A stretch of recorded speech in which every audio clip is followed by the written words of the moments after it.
ओम साई राम। श्री साई सच्चरित्र अध्याय 51 उपसंहार।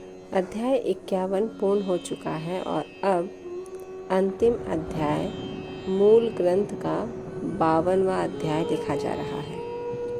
इसमें हेमाडपंत ने अंतिम समालोचना की है और उसी प्रकार सूची लिखने का वचन दिया है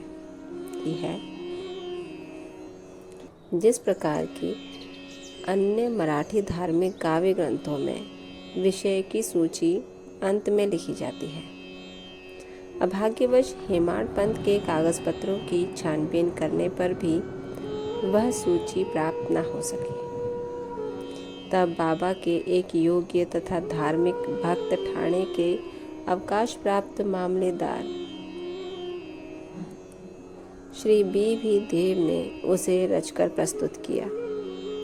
पुस्तक के प्रारंभ में ही विषय सूची देने तथा प्रत्येक अध्याय में विषय का संकेत शीर्षक स्वरूप लिखना ही आधुनिक प्रथा है, इसलिए यहाँ अनुक्रमणिका नहीं दी जा रही है। अतः इस अध्याय को उपसंहार समझना ही उपयुक्त होगा। अभाग्यवश हेमाडपंत उस समय तक जीवित न रहे कि वे अपने लिखे हुए इस अध्याय की प्रति में संशोधन करके उसे छपने योग्य बनाते।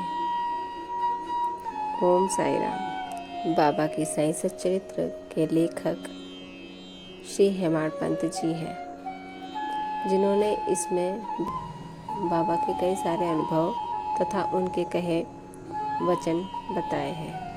परंतु जिस प्रकार आधुनिक तरीके से किसी भी पुस्तक के शुरुआत में अनुक्रमणिका लिखी होती है, जिसमें सभी अध्यायों के अंक और उनके नाम दिए होते हैं, इससे पहले ही पता चल जाता है कि इस पुस्तक में कितने अध्याय हैं और उनके क्या नाम हैं, किस पृष्ठ पे है।